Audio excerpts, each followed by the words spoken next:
I was forced to do a TEDx. Like I almost said no. I think they needed women on the stage, honestly, for this one, because men will raise their hand with no talk, nothing, whatever. My topic is one where I'm asking literally, like, where do you not feel belonging in the workplace? And people share the most vulnerable things anonymously, and I put them up on a screen and I literally react to them in real time. And just to feel you were heard, you're not alone. It's a really important moment to kind of make it feel intimate. I'm also a member of the LGBTQ plus community. Our silencing of ourselves and our being silenced and our workplace closeted. And so when I realized I was meant to use my voice just not as a singer, then I say I was also closeted for years and terrified that I would not have a career as a singer, that I would not have a career in leadership. Imagine if you could do real-time AI analysis of who's in the room and what's going on. Like, what if I could be a consultant that's AI enabled in real time? What if I'm a hologram? What if I'm not actually there, but I can go across the world? That would be incredible if I could be many places at the same time. Welcome to Beyond the Keynote. I'm so excited today to be speaking to Jennifer Brown, who is an international professional speaker, author, and leadership expert. Welcome, Jennifer. Oh, thank you, Carmen. Now, I believe that you're in New York in the USA at the moment. I am. Which is it's such an amazing city, such an eclectic. I'm in Melbourne, Australia, and I remember I'm due to go to New York next year with a client, but the last time I went, or the very first time I went, I should say, I just was starry-eyed. I thought, oh my goodness, I'm in the middle of a movie set and there's this incredible, huge park of nature right in the middle of this metropolis of tall skyscrapers and buildings. And just loved it. There's so much to do, so much amazing theatre, which is my background. So I was in absolute heaven.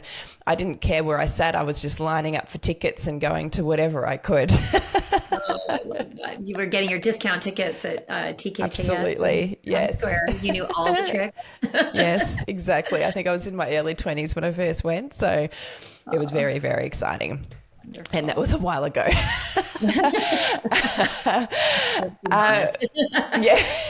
Let's be honest here. All right. So excited to dive into keynote speaking with you and share all of your amazing insights and experience that you've had with our audience today. What I'd love to know to start with, though, because I think any incredible keynote speaker like yourself, part of why you're so good has been your life journey, and that starts from when you're a little girl. So when little Jennifer was in the world, did you ever imagine that you would be speaking on world stages, and do you remember what you wanted to be? Yes, I was lucky enough that my family was a bunch of musicians. Okay. Yes. So we were raised performing all the time in groups, solo, with dance, choir, piano, just the arts, filling the house. And I loved it, and I had natural talent, I think, in those things. And it's sort of such a familial line that's very apparent in my family. Yes. So it was a talent that was nurtured. And I was actually on stage pretty young, on the front of the stage, as a soloist with I have a picture of myself 8 years old singing the boy soprano solo in a Bernstein oratorio. Amazing. With orchestra behind me, and I'm there in my little dress and very poised, very prepared, very calm. I just remember I can take a nap on stage. Oh, wow. It's just, I don't know. It's where I'm meant to be. Yes. And then fast forward, I would pursue being a singer and a performer in my 20s and 30s, and get my degree in music, moved to New York to make it, of course, that's what we do. Yes. And what's the song? If you can make it anywhere, you can make it. If you can make it here, you can make it anywhere. Yes. It had to be so tough. Oh my gosh. It was really, really hard, but I really wanted it. And I worked really hard. I finished my master's in opera I went into music theater. I got my equity card. I was auditioning all the time. I was a singer dancer. And the reality of it, like everybody warns you what it is, but you really have to find it out for yourself. And you have to kind of get real close to that life and say, oh, wow, this is completely not sustainable. And at the same time, I was also having vocal difficulty with all the singing. And it just kept happening. And I ended up having to get surgery twice. And really, that whole process was an acknowledgement. I finally had to acknowledge that this instrument, for whatever reason, is not meant to do this. Yes. What I didn't know is I was meant and destined for another stage, which we will talk about. But we anyway. will. Yes, we will. That is so similar to my upbringing because I was actually so shy as a child. So it was very surprising that I ended up on the stage. But when I did, I was at home. I just absolutely loved being up there on stage. And I think for me, it was because when you're acting, you're playing other characters. So it was like it wasn't me up there. I was being someone else, and that was the safe space. And yes, I remember because I studied formally, I did a Bachelor of Performing Arts at Monash University, which is one of our major universities in Australia, in Melbourne. And the equity card, when you just said I got the equity card, I'm like, oh my goodness, I remember having to get the equity card. And it was such a contradiction because you couldn't get the equity card until you'd gotten a paid job, but you couldn't get a paid job without the equity card. And you were like, how does this work? So it was the talk of the town at uni the whole time. And we all, of course, ended up managing to get our equity card. Oh, that's good. And as you said, you know, it's brutal and ruthless in terms of going for auditions constantly and sitting in a room where either everybody looks like you or nobody looks like you because they either know the type they're trying to cast or they have no idea and they're just casting or, you know, trying lots of different people. Yes.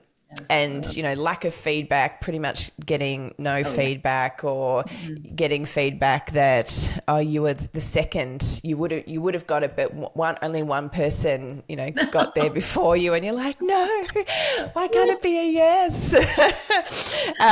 So, yes, a very challenging industry, but obviously in terms of skill set and that presence of being on stage and even being able to use your voice, obviously it couldn't sustain the singing, but the vocal skills you would have learnt would help enormously when it comes to speaking, no doubt. Do you remember the first time that you spoke on stage rather than sang? Yeah, let's think. Well, I remember specifically the transition from, I had a consulting firm and we had a lot of corporate clients, and I hadn't even imagined myself as a keynoter. I mean, that felt like, you know, a bridge too far, like, oh, yes. You know, and, but I was so busy running the company, but I was invited because of our company's success. I was invited to be on stage and give my talk. And I remember very distinctly not having a talk. And so it wasn't the stage so much that I was intimidated by, but it was, I wanted to make sure the content, like I had something that really felt compelling. And I remember that holding me back and forcing myself and being forced actually by a mentor in particular. She said, you know, you're the opening speaker. And strikes terror into the heart of somebody that does not have a talk and doesn't like the visual aids and the slides and even a point of view, because I had been a consultant for many years, but it wasn't like I was a thought leader. Like I would become. We were running the company, we're doing great programs, but it's very different to have a point of view and get on stage and have a well-crafted arc a journey that you take people on, and also that you're really willing to put yourself out there and say, here's like a tool, a model, a way to think about something, a framework, a lens that I want you to take away from today. It was that was a very important threshold to cross. And once I I was forced to do a TEDx. Like I almost I was forced to do a TEDx. I was only because people were like, you have to do this. And I was like, no, I don't want to do it. I'm not ready. I don't have a talk. And I think they needed women on the stage, honestly, for this one, because men will Yes. raise their hand with no talk, nothing, whatever. And I was meanwhile, no, I can't do it. I'm not ready. But it forced me to come up with that talk. And actually, that work, which took days and days and weeks and of writing and scripting and memorizing, because I didn't think I could do it without memorizing it.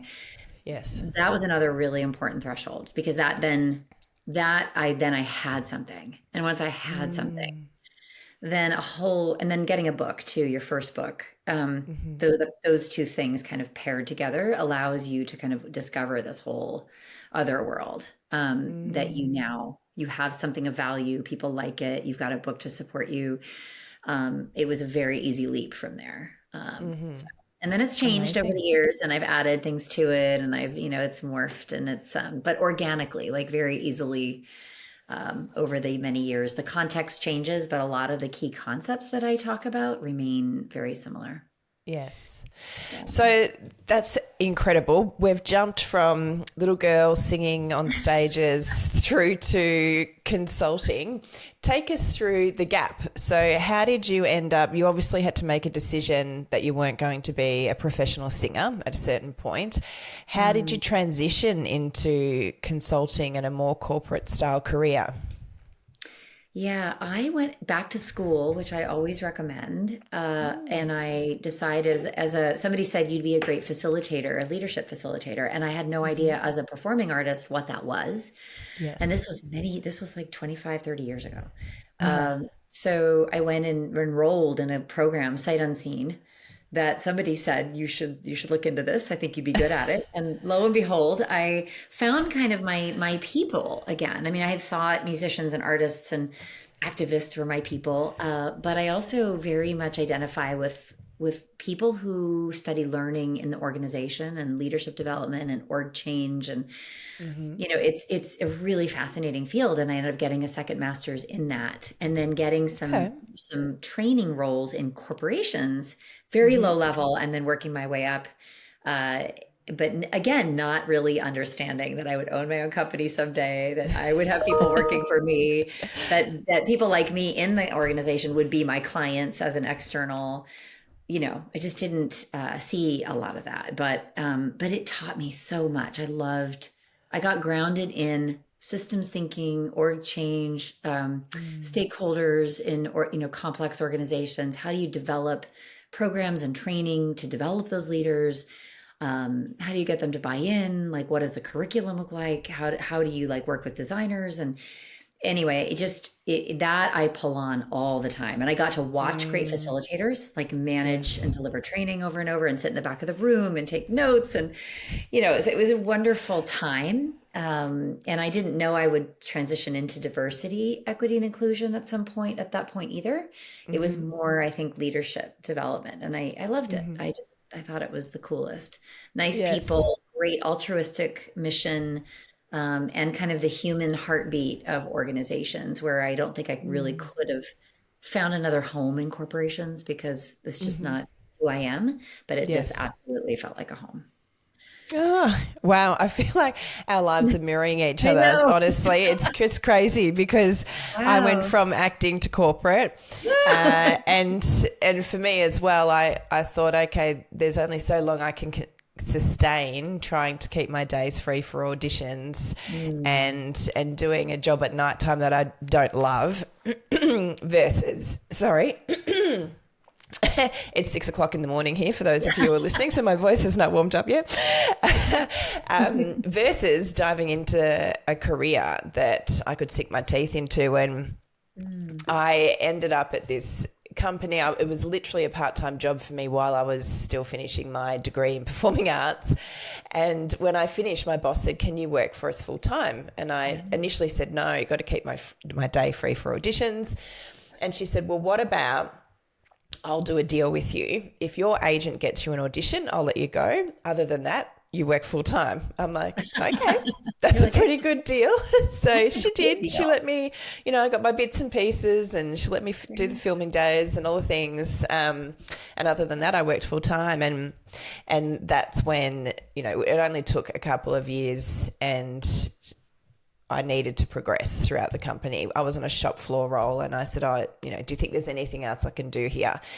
And she said, yeah, of course. So I went into a state role and then a national role. I ended up leading teams. I created and rolled out numerous training programs, had to teach people how to deliver the training programs. And it just sort of happened naturally. But what I was actually doing was using all the skills I'd learned in performing arts and teaching others how to execute them really well. So yes, so funny that you ended up in a learning in corporate. I ended up in learning in corporate as well. Although my role sat under the marketing department, which was another twist. So that was really interesting, which was amazing for now, as you know, running your own business, you need to be across marketing and sales or you don't have a business. So all of that learning as well was incredible for where I am now. And so tell us, you were in these corporate roles. You'd obviously learnt a lot about facilitation and what leaders need within organisations to help them grow and thrive in their roles. And the leadership roles are so important. They really, they set the tone, they set the culture of the business, and it's a big responsibility. And if we don't have leaders who have access to training, and I would say I actually worked for an amazing company that believed in training a lot, but once you got to manager, you kind of got to manager just because you were really good at what you were doing. I didn't get training on how to be a leader. I just led and learnt by making all the mistakes. Ouch. Yeah, and that is more true now. I mean, there's such a dearth of training for managers. Yes. Same problem. So when was the transition for you going out on your own? And then when did you start focusing on inclusion and diversity? Yeah, I remember I had an in-house role in the learning and development team at a big retailer. And I realized that it was such an administrative role, and the higher up I got, the further away it would go from the classroom. And this is my performer, I think, and my teacher, like my educator and me. Yes. So I got laid off in a restructure, and I called all the training companies that had been soliciting me to be a client. I said, hey, can you put me to work? I'm going to turn the And they said, we had that same conversation. Once we met you, we thought we would love to steal her. So I think people who know the classroom and know the personality that it takes and the energy, we know each other. We just know. Yes. And so I ended up hanging out my shingle and being a subcontractor under a bunch of training companies for a couple of years. And I probably delivered, oh my goodness, 200 programs. I was on my feet 8 hours a day, day after day, running around, like teaching in the day, flying at night, teaching things that like 25 different topics, because I was at a company where the designers were just churning out programs for clients. And so I would bone up on the program. I would get train the trainer, and then I would go into the classroom. And it was amazing to me that really great design and a great facilitator can take a group anywhere. I was not a subject matter expert, but like I said, like good design, and then facilitating to that design, you can create outcomes, and you can be working with, I was younger and I was working with leaders and managers and people way more tenured. Yeah. Okay. And that I didn't really have the same experience from a credibility perspective, but and you definitely have to work harder when you haven't got that, when you are the coach or trainer at the front of the room, and clearly you don't have the same level of experience. So yeah, that's amazing. It was a good challenge. And I think that was the performance skill set coming into that, which was engagement and curiosity and stamina and energy, and also synthesis of ideas. With adult learning theory, most of the knowledge that you need when you teach adults is in the room.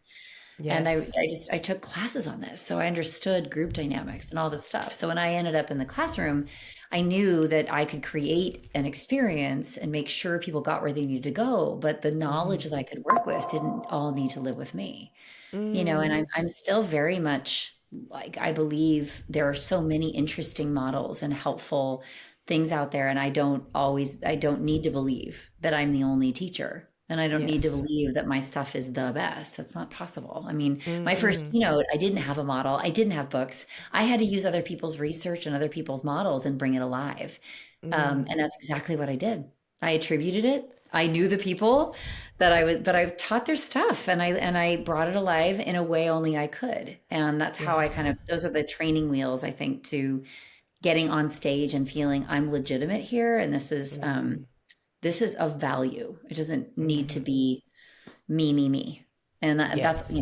and I think I still believe that to this day. I think it takes a village, and it takes all of our thought leadership, I think, to move a field forward. So, Mm. um, but I eventually would kind of have my own stuff. But that was, after many years of being in the trenches and teaching absolutely everything and seeing kind of, I love this for that, and I love that for that, and I love this tool because it does this. And I know even for Mm. me, there's like 10 assessments I can tell you that illuminated a part of me that I really needed to Mm. understand. So I have like deep respect for that.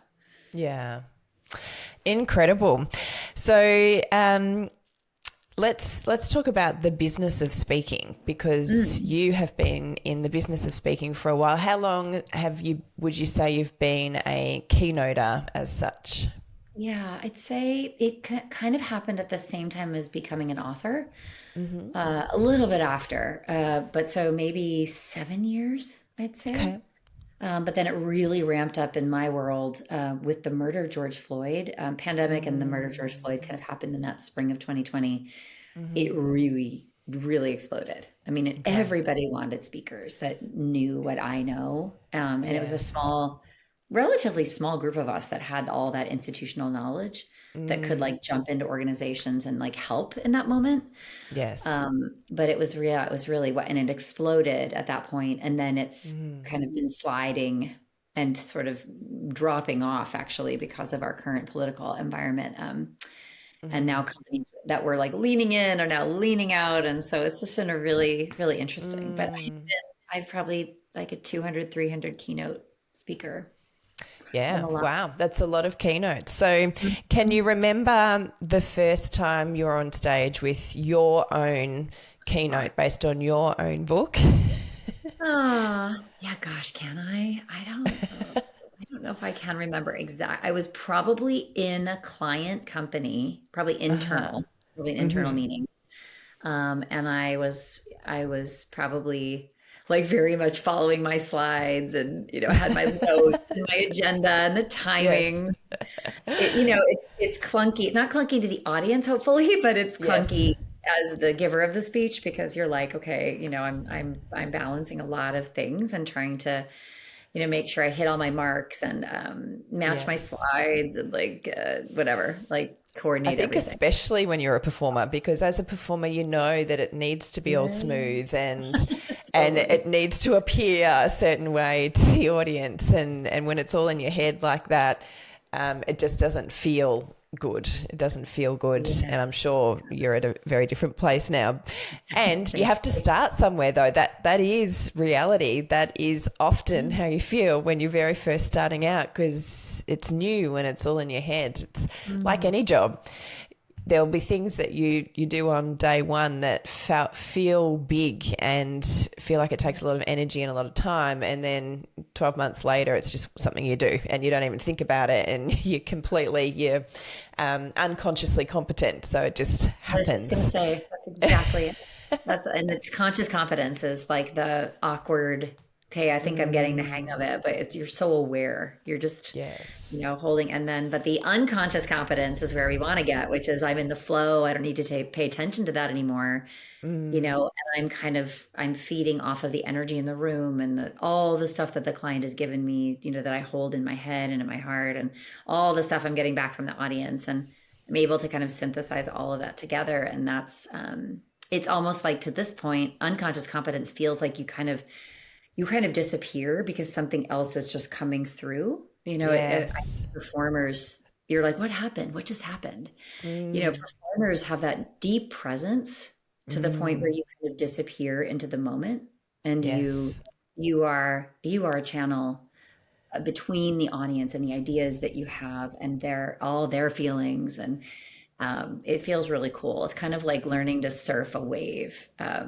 Yeah. But it's that balance of all the factors, and that's mastery. I mean, Yes. it's what Malcolm Gladwell, like, 20,000 hours or something that you have to spend doing something.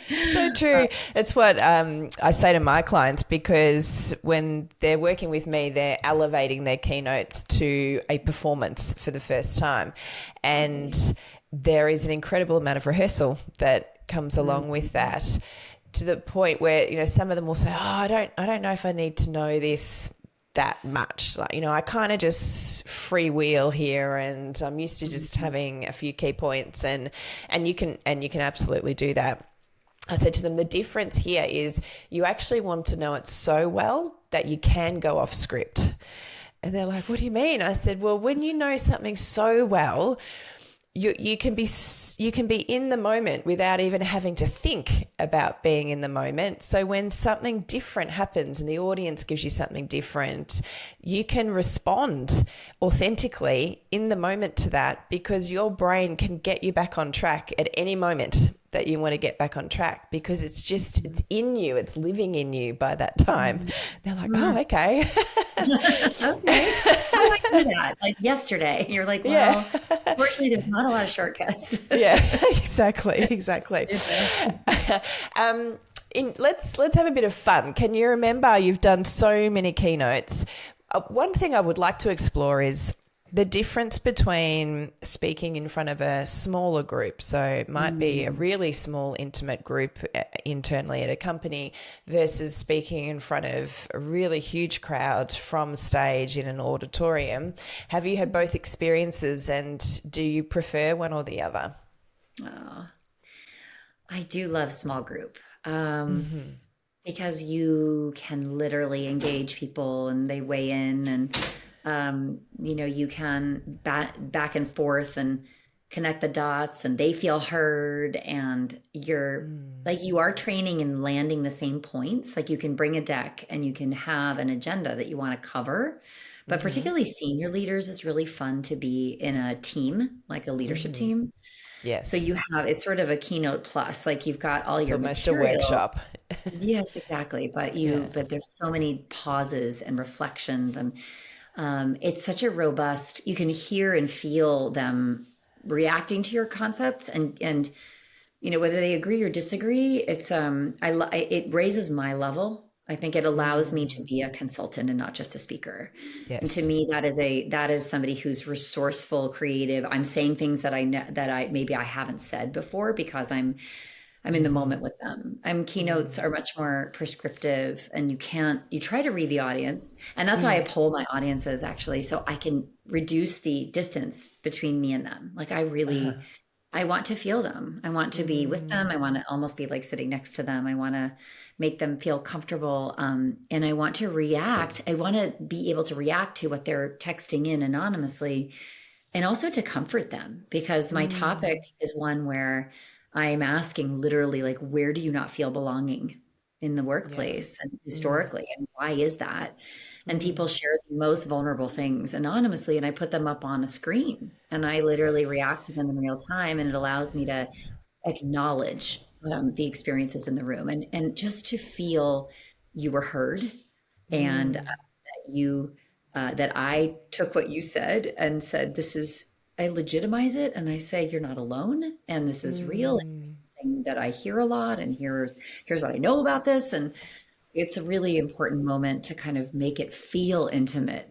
My goal is always to reach everybody I possibly can in that room, and also to make it feel intimate. That I was somebody that was didn't just teach them something, but gave them hope and inspiration, and kind of to fight another day for positivity and be a good leader. And, it's challenging these days. Yes, but incredible what you're doing. And I completely agree. And it's something I say often to my clients as well. I said, remember, you're actually speaking to every single individual in that room. You're not speaking to a group of 1,000 or 15,000 or whatever it might be. You're talking to every single person.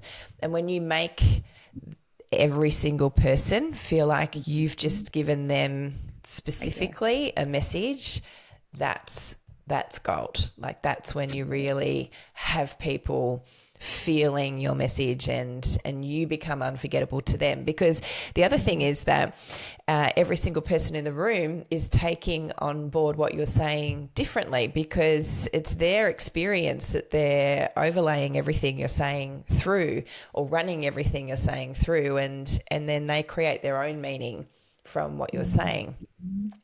So I love this idea of polling the audience, and I know there's quite a few speakers who will use technology and tools like that. I guess one of the fears of a speaker as well is that your technology might fail when you're up there. Are you happy to share with us what technology you use to help with your polling, and has it ever failed on you? And if so, what did you do in the moment? Oh yes, I use Mentimeter, but there's a bunch of them that you can use. That you have to give people a barcode on your screen, and then they can take their phone and grab it. And then it's super easy to just text in, and then you show it up and then you send the client the data after, and you have that data, which is so invaluable as like a snapshot of how people are feeling, what they're dealing with. In my case, what is interrupting belonging, like in the organization, and therefore productivity, performance, retention, all those things. So it's this beautiful, if I can set the psychological safety to get them to share that, then being able to hand that back to a client is really powerful. And then we can do a debrief on that. What does it mean? We can strategize on it. We could think about training programs relating to it, whatever it sparks for the client. When it fails, well, if there's sometimes you're in a conference center and I don't know, somebody hasn't paid for the wireless, and nobody's really, realized, or there's too many devices getting on in one place and it goes over capacity. So you'll lose connectivity. And if that happens, you believe it or not, in a room of 300, 400, 1,000, I will still have to say, hey, can everybody get on? Is it working okay? And somebody, way back, I'll be like, I can't, it's not working. Me too. Yeah. Oh my God. Yeah, but what I'll do in that case is I won't skip the poll, but I'll actually put the questions up, and I will I will riff on it. I will say, well, let me give you an example of what I usually hear, what you all tell me. I know you can't participate today, but here's what I know, because I've done this so many times, and this is what I would have expected you to share with me, which is great. So we'll use the questions because they're powerful, but I will talk about it as opposed to being able to do it with them. And then I think if you can't do all of that, I always give them opportunities to talk to their neighbor, talk at their tables. I mean, I love that. And I think it's actually really powerful to pair a poll with table discussions, because the poll just shocks people, who's in the room and what people are dealing with. And it just reminds people how much they don't know. You talk about unconscious, conscious incompetence happens when you're like, whoa, stops you in your tracks, or I didn't think about it that way, or I didn't realize someone in this room is dealing with a serious mental health crisis, or somebody's transgender, but they haven't told anybody yet. Just really stuff.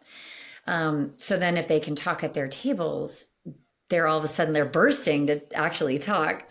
By that point, you can build up this pent up, I'm feeling courageous, and she's inspired me, and I need to verbalize something that I've never verbalized before. So usually then I let everybody loose, and it just becomes a frenzy of talking, frenzy of sharing and vulnerability, and then to bring everybody back. And if you can, pass the mic and kind of hear from some people, and depending on, again, how the size of the room, the bigger the room, the less likely people are to really, raise their hand. But so it's a really lovely moment. It sounds amazing. Do you have any tips? So one of the things that I know from my experience is so an activity can sound like an easy thing to do. The way you set up an activity and the way you bring people back from an activity can make a huge difference to how smoothly that all runs, especially if you've got what I'm imagining now is 1,000 people in a room where you've let them loose. They're all like, I need to tell you about this, I need to tell you about this. And you've got to bring them back. Do you have any tips for people that might be listening about your setup and about how you bring people back? Yeah, actually, I'm stealing this. I don't know where I found it, but I'll be like, clap once if you can hear me, clap twice if you can hear me. And you just keep going. And eventually everybody hears the clap. They don't hear my voice because I can't get over the noise, Yes. and sometimes I'll sing like a big operatic note actually. And people are like, Ah, what is that? I'm like, that's she all you're going to sings. hear. Yeah. It's a secret skill of Yeah. mine that I'm not going to share Yeah. with you. Have you ever It's been hard tempted to to sing open on up. stage? Yeah, I know. I don't, you know what I do? I play a clip of myself singing as I walk Ah, on stage, and then I leave them wondering what it is. And I say, very first thing out of my mouth is, the voice that you just heard was mine. I And then love I take that. them into the story and I take them in.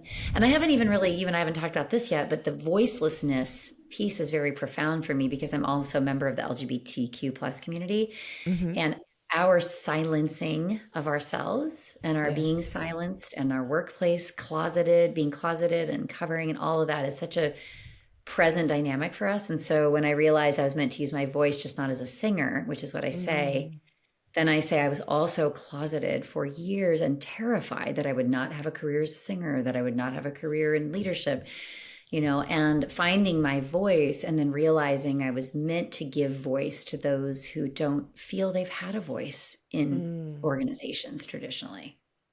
And That is that so was what my job powerful. was. Yeah, so Mm, it all came together one day. I think I was working my story so hard. I mean, I was like, I had this thread and this thread and this thread. And what is the intersection here? Like, what is the mm. arc? Like, how is this making sense if I thread them together? And I ended at like, I was meant to use my voice, just not as a singer. And then I was meant to uplift the voices and the voiceless, and that was me. And that was Yes. me. So it's like a very, very personal story. And then I challenge the audience to say, are you taking your voice for granted? Who needs to hear your voice? And what kind of legacy Mm, are you leaving having mm. used your voice? And how are you lending your voice to something that needs to be heard and understood? And that Ah, gets into like the whole, yeah. So it's nice. It all kind of works well together. yes. I love that. So powerful. And it does take such a deep dive to find that story, and you need to be brave enough to then share it with the audience, because a lot of people think that their stories don't matter, or their stories not dramatic Mhm. enough or interesting enough. But actually, we just love stories as human beings, Mhm. and sometimes the mundane stories, or the things that you don't think are that powerful, are actually very powerful for your audiences. So I love that you dove into that so much and spent the time thinking about it, and then figuring out how it relates to your audience, and creating the right arc and emotional journey for them as well. How incredible. Now, you've made a great business out of speaking, and obviously your books and consulting. I call it the speaking ecosystem. It's not just about speaker fees, it's everything that comes with the speaking that creates a business. Uh, how do you structure your speaking business? What advice would you have to someone that's trying to be a speaker and is maybe a bit frustrated? Because to start out with, you may be taking lower speaking fees, you might even be speaking for free in some instances, just to get experience, get your name out there, etc. Yeah. What's been reality for you, and what's been helpful in terms of making this commercially viable for you? Yeah.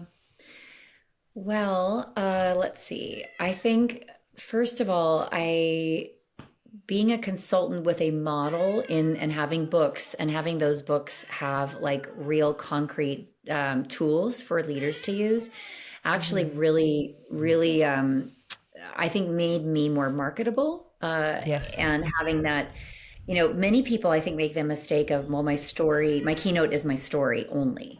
And I'm always telling people, I'm like, that's great. You need your story. Yes. And that might be how you open, it might be how you close, or you weave it throughout, but you need to be teaching something. You need to be backing it up with data and the research, whether it's yours or somebody else's, doesn't matter. You need to be making a case for something and have a point of view. And then you need to be giving people something they can use to apply. So that's a lot more meat, right, than I think a lot of us hopeful speakers prepare for.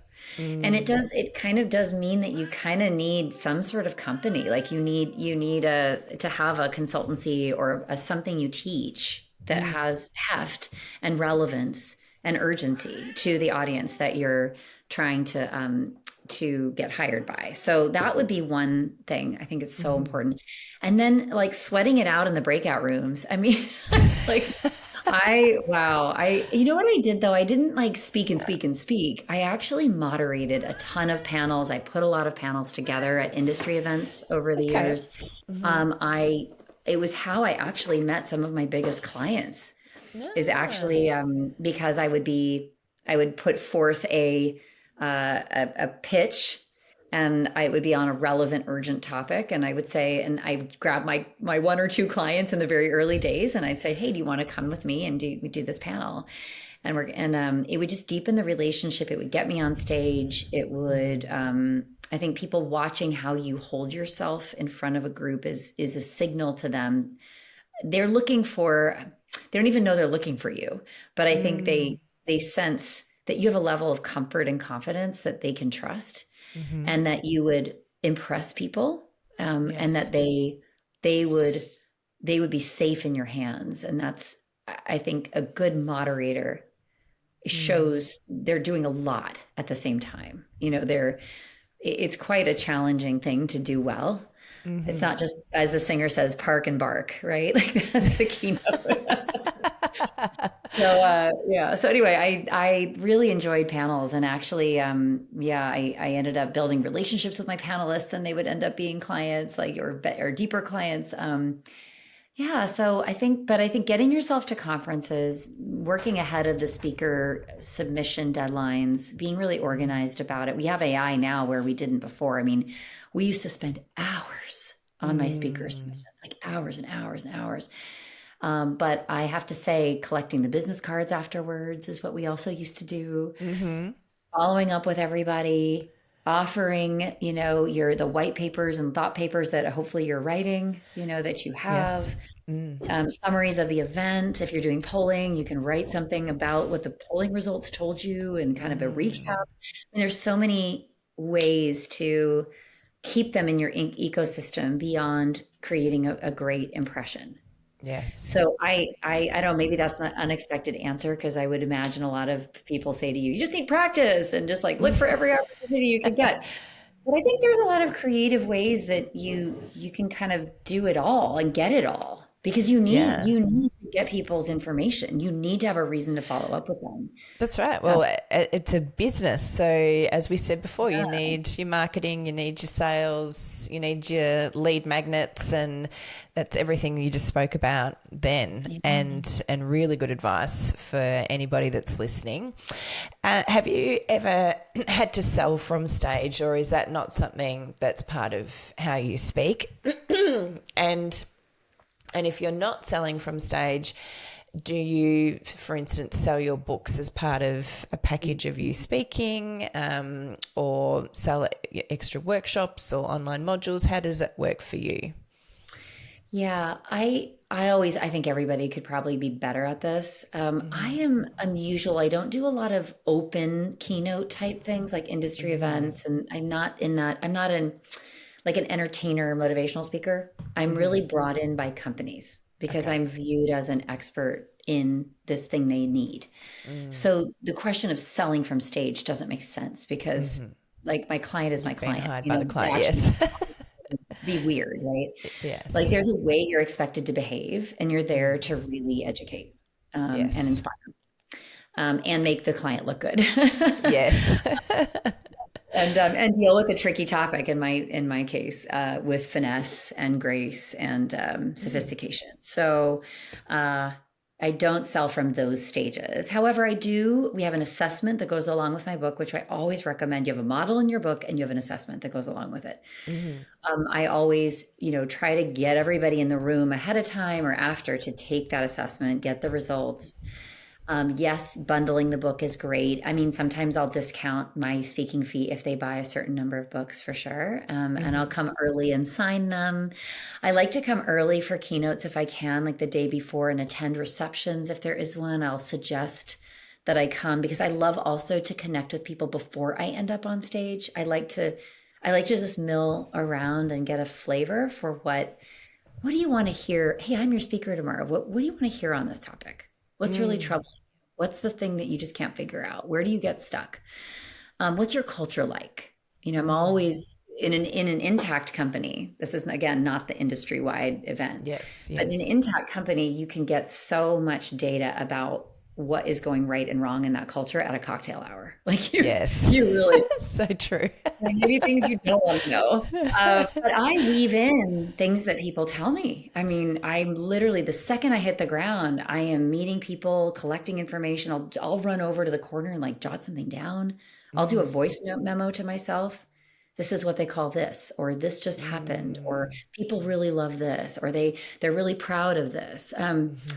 So And I'm always integrating those small things and speaking their language and mm, um, even saying, oh, I was having this great conversation with Bob yesterday and he mentioned this, and it makes it feel for the audience like you really are just speaking off the cuff. So as I said earlier, I completely believe in rehearsals and pre-planning the show.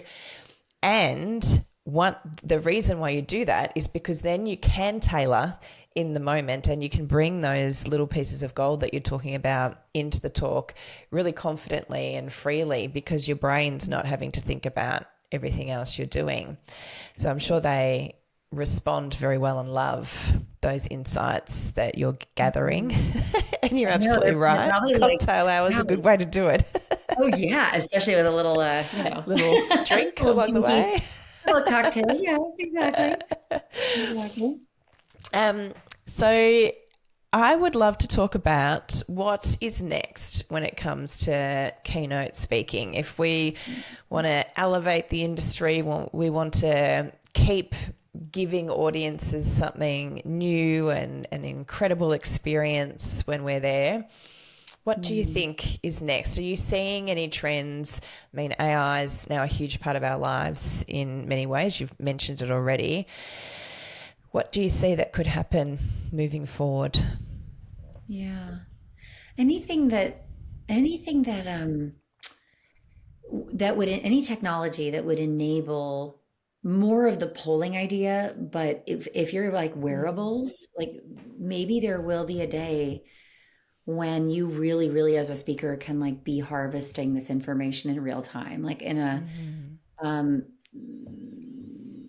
without who knows? I think without technology, who knows what it will be. And Mm. it would be really neat. I mean, imagine, I don't know, I'm making this up, but imagine if you could do real-time AI analysis of who's in the room and what's going on. Like, Mm. what if I could be a consultant that's AI enabled in real time?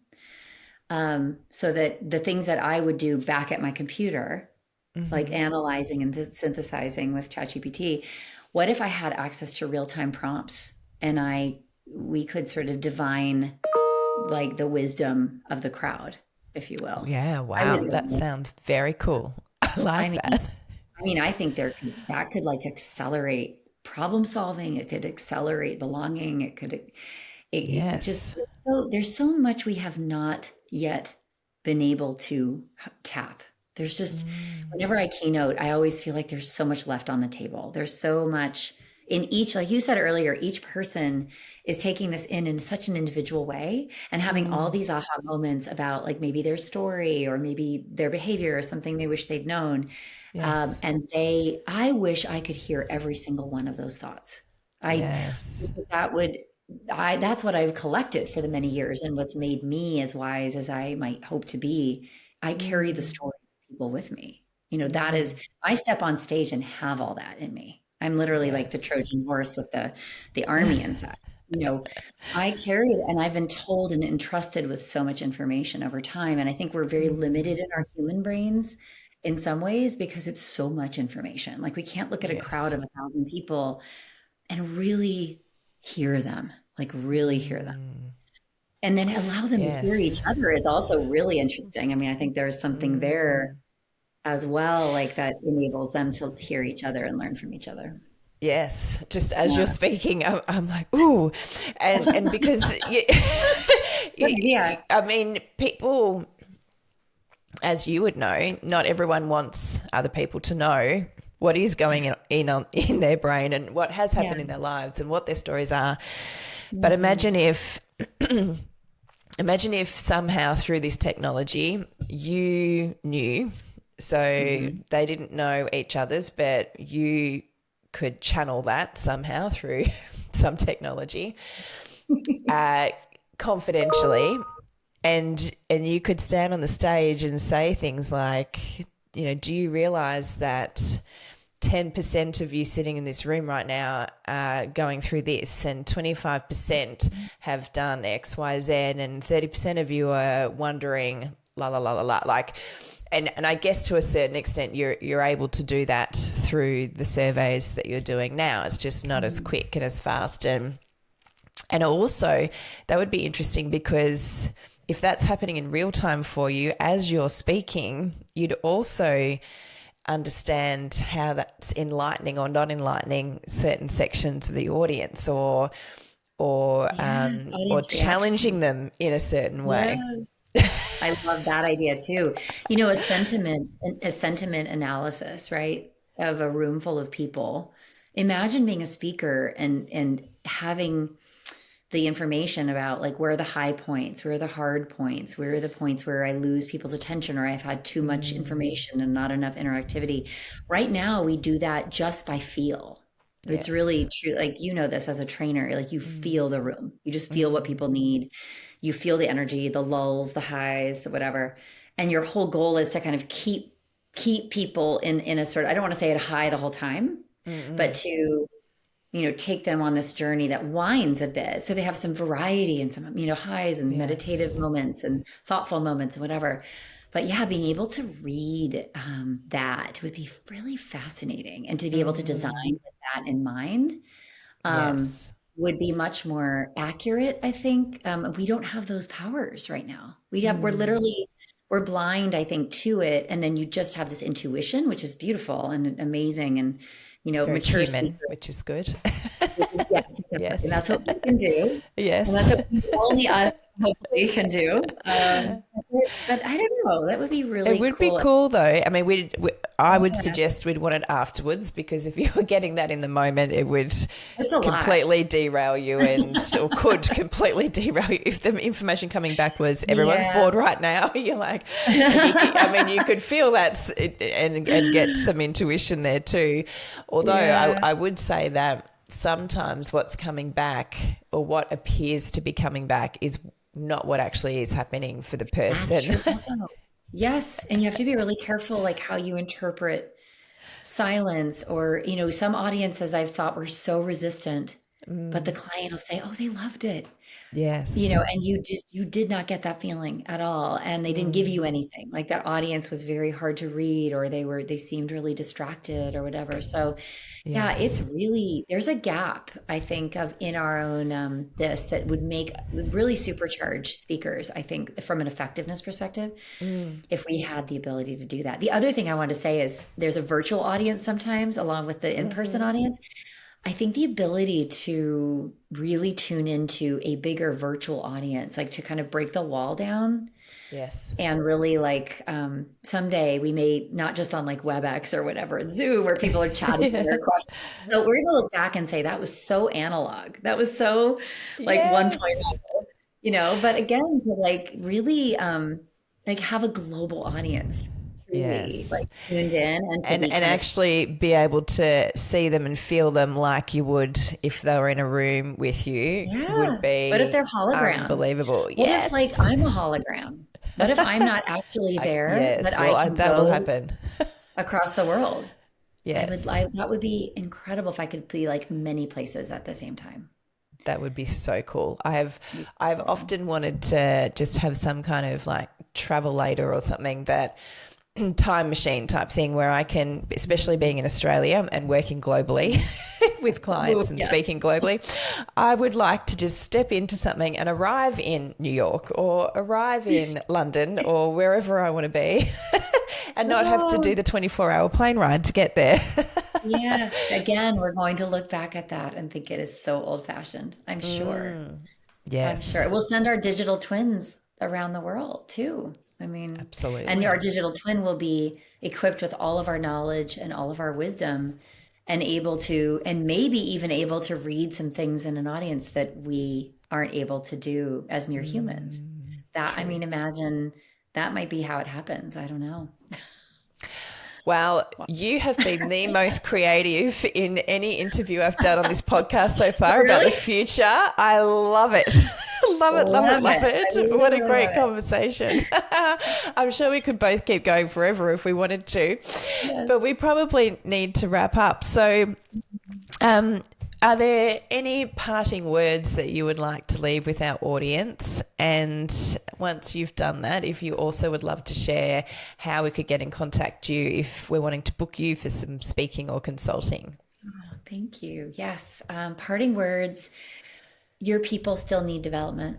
If you're listening to this and you make decisions about speakers, bring in someone that's going to be that perfect combination of education and inspiration and comfort, because change is hard and change is coming at us so intensely. And anybody that expects productivity from people right now, when there are so many headlines and there's such a breakage of trust that's going on, particularly with companies making hard decisions that are impacting so many people, as a result of tech and AI and whatever tariffs and other geopolitical realities. It's really, I predict engagement and productivity is very much going to suffer and is suffering.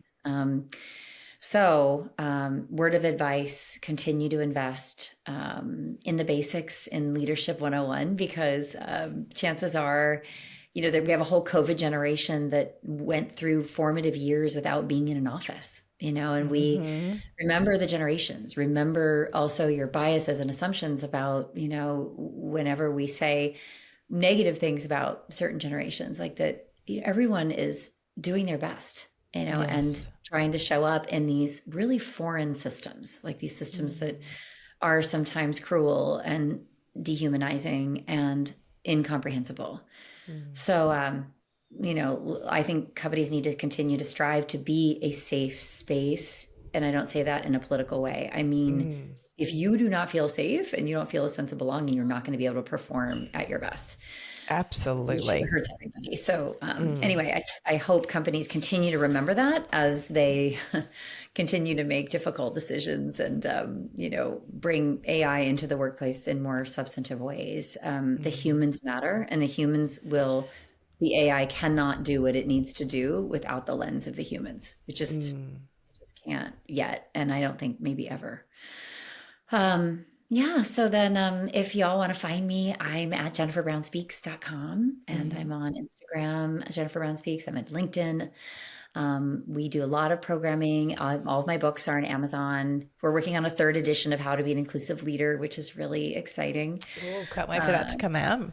Yes, that will be sometime maybe late next year. And then more immediately, I have a new book called The Shape of Change out this fall that is based on 7 years of my podcast. So many Ah, conversations and much wisdom was shared.